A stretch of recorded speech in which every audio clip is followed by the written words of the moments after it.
Beaucoup veulent une gladiation spirituelle. On ne peut pas parler de gladiation spirituelle dans la maison de Jésus-Christ sans parler de la mise en pratique de ses enseignements. Je ne mets pas en pratique les enseignements de Jésus. Il ne peut pas augmenter l'onction sur toi. Il ne peut pas augmenter sa présence en toi par le Saint-Esprit.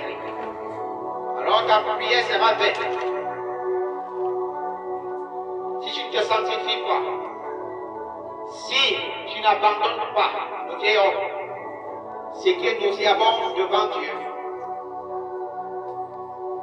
Vous voyez, pendant que nous adorons Dieu au Père des guérisons, vous voyez comment la dame part, maintenant elle vomit. Après, je vous ai dit, ici ce n'est pas des opérations spirituelles.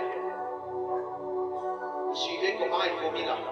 Vous pouvez comprendre que ici c'est que si tu es vrai, tu seras élevé. La parole est accompagnée de la puissance de Dieu. Mais si tu es faux, tu seras maudit. Car là Dieu élève, il maudit aussi facilement. La maison du grand prêtre dit, est venu un enfant, un grand prophète, qui a point les rois. Le prophète Samuel.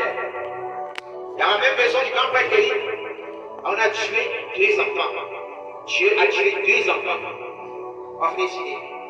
Les enfants du grand prêtre dit.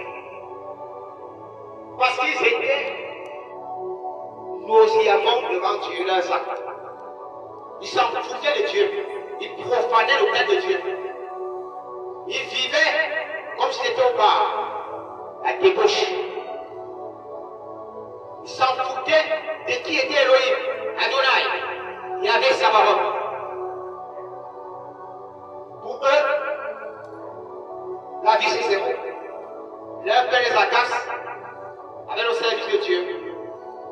Ils se moquaient des enseignements de Dieu. Et Dieu va dire à leur père, parle à tes enfants, il faut les réprimander. Et leur père les laissera impunis. Alors Dieu va les tuer le même jour. Et il va enlever l'arche entre les mains de leur père. Car leur père va mourir. L'arche va se déplacer chez les païens. Les païens vont penser que Dieu les aime. Parce qu'ils vivaient une vie nauséabonde. Et bizarrement, lorsqu'ils partent mettre l'arche de l'Éternel à côté de leur Dieu, Dagon, le lendemain matin, ils vont trouver la tête de Dagon brisée. Ils vont exister. Dieu va briser Dagon en 3.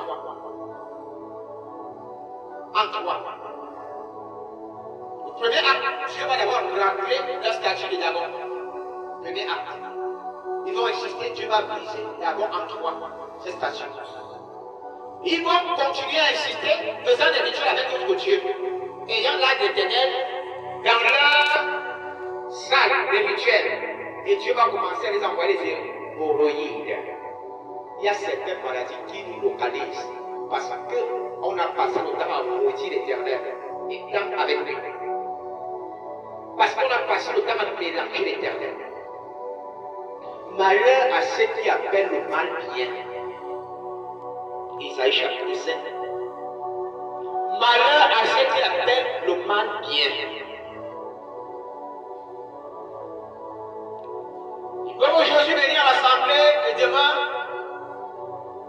à peine, un enfant qui n'aime pas Jésus, qui fuit les prières, il a dit, j'étais chez le marabout là-bas, le marabout m'a dit que maman a un accident. Ah, vrai? Elle court seulement, elle va voir le marabout là. Maintenant, ça quelqu'un qui annonce les choses de ta vie. As-tu oublié?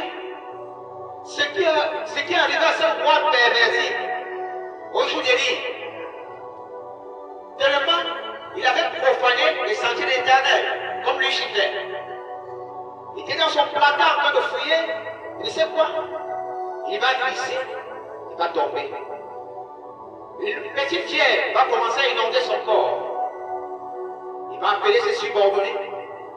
Les demandant d'aller voir, consulter les voyants, les Belzébuth. Alors,